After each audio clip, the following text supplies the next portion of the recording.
Thought it was a really good job by I think it was my 4, 5, and 6 hole hitters drove in all the runs, like 9 RBIs between those 3 guys, and a couple of big swings. You think about how we scored the first one. I think there was a walk and then a 2-run homer, and then the next one there's an error, 2-run homer, and also we're up 4-0. And they're hitting the ball pretty good. They hit some line drives, and they had anything to show for it. And then obviously they're in I think it was the 4th inning. We got some really big hits with 2 outs, and kind of put the game away or gave us a really comfortable lead, and didn't do much after that. Hit a few balls hard, but the at-bats weren't super good. And sometimes. And, this was one of those games that you worry about as a coach, getting ready to go on the road. You've had pretty good success, SEC play starting, and just really proud of the guys for coming out and taking care of business. Again, didn't make any mistakes really in the field or base running, and didn't give them too much. We walked them I think 3 times, and I don't know, just a good win on a Tuesday. It was good to play under the lights and really good crowd. I know the weather was good, but it was good to see all the fans out here on a Tuesday. What's Coach doing now that the season started? That's allowed him to have a lot of success early on, maybe surprise a little bit of us given how he performed in the fall and the spring. Yeah, we knew he was a good player. That's why we brought him in here. We tried to get him out of high school. We came in second, but then we ended up getting him. So it worked out for us. We thought he could hit, and he's strong. He's just a really good leader. Even when he wasn't playing, he was right there, helping his teammates, and it was fun to watch him in the dugout. And he came out swinging the bat,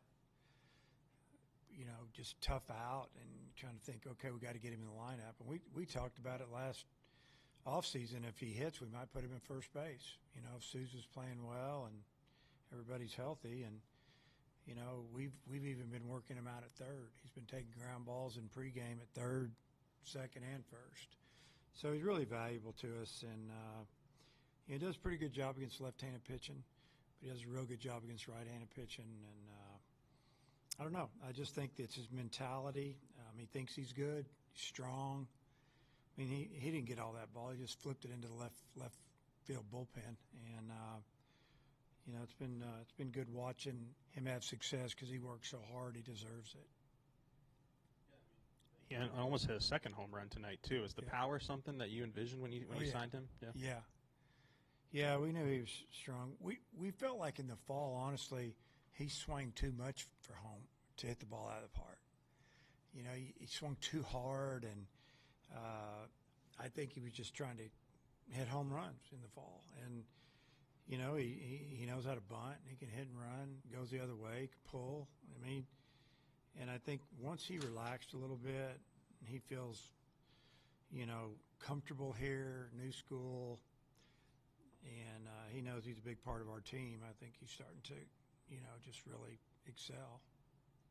Is there ever a scenario where Colin Fisher might pitch so well that you have to consider he can't throw in the midweek? This is quite a run he's been on to start the season. The reason we took him out after what he threw, 39 pitches, 3 innings, is because we got to have him ready for the weekend. And he could get in the rotation on the weekend. Nothing's set in stone. If guys don't, if things aren't going good, or somebody needs a week off, or whatever the case may be, we have no problem starting him and league play or whenever. So yeah, we got him out of there because league play starts and we plan on using him. I guess we've talked a lot about kind of where the first base battle's been at throughout the entire season. Do you like where that's at headed into SEC play?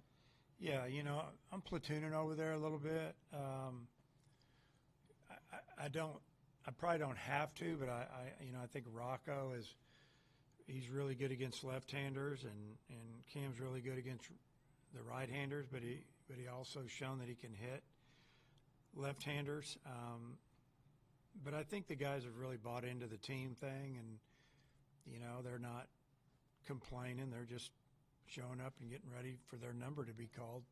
But yeah, I like where we are at first, and the left side of the infield's solid and been hitting, and second base, whoever we put out there's played really good defense. We just got to get some production out of that position a little bit, and I think it's coming.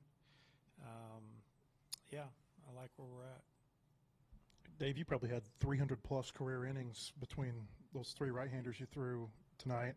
How much of a luxury is that to have that type of experience on a Tuesday? Yeah, some older guys that have been there and been in the heat of it, whether it's league play or midweek games, and it's nice to be able to, put those guys out there. But at the same time, I really like seeing, Gibbler out there. I mean, they don't hit him.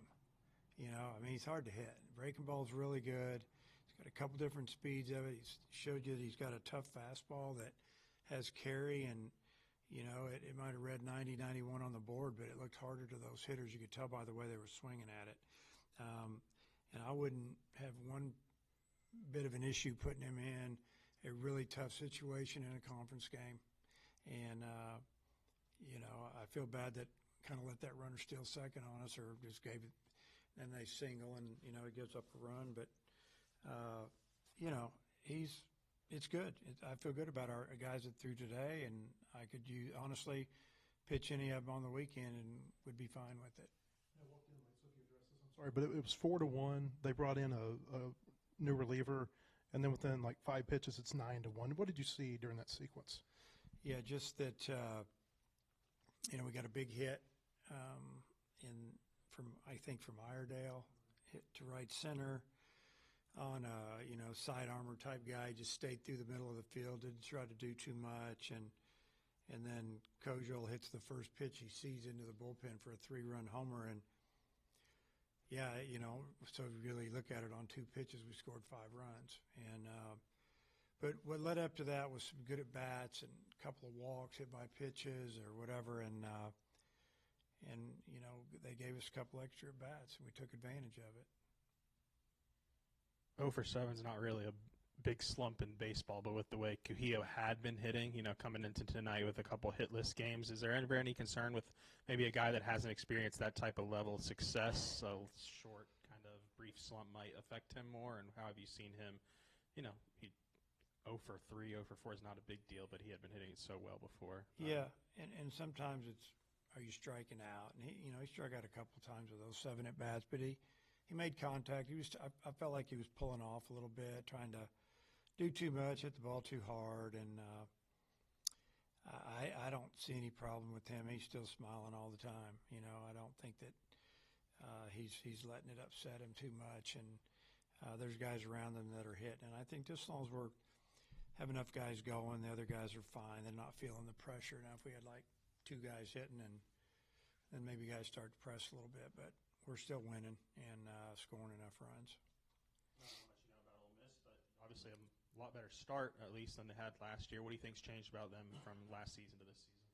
I think they're pitching better. They've got their Friday night guy back from a couple years ago that was injured, and he gives them an opportunity to win every time he's on the mound. They've got some right-handers with really good arms, a lot of velocity. They've got some guys in the lineup that are swinging it well and hitting the ball hard and out of the park, and once you get to winning a little bit, you feel like you're going to win, and that program's a winning program, obviously, and so we know that we've got our hands full. Anytime you go on the road in the SEC, you got your hands full, but realistically, it's every weekend. Same 3 starters for you this weekend? Yeah, we'll end up throwing the same 3. I guess you mentioned that you came in second when recruiting Cam out of high school. I'm just wondering, he's made a few defensive plays this year that are maybe unique and, require instincts. Is that something you noticed out of high school when recruiting him, or something that he's developed over the past 2 years? I just call it a baseball player. He's a baseball player. He's got some feel out there, and, he's a shortstop. Like most all of our infielders that we have in the infield, when they get here, we just move them around. Most of the time they play shortstop. So he's shortstop, tough kid, played other sports. We knew what we were recruiting, and we're just glad we got him here now. Hey, on those 3 starters, are you playing the same, Gackle and then Root and then Vital season that? And we're not going to announce anything until Thursday. Yeah. On Elliott, you saw him twice when he was a freshman. I don't think you've seen him since because of the arm injuries. Right. Do you look back at that, or do you just expect a totally different pitcher? Watch both, then and now, and see if there's a difference. I mean, he's coming off arm surgery. You know, he's got some intangibles too. You know, I mean, he's tough, and he's you know, he's been through it a little bit, and so yeah, you know, you try to evaluate it as best you can through watching him pitch and video and technology and everything else. Bottom line, you got to go out there and try to find a way to score on him. He's tough to score on. Coach, thanks for your time. Okay.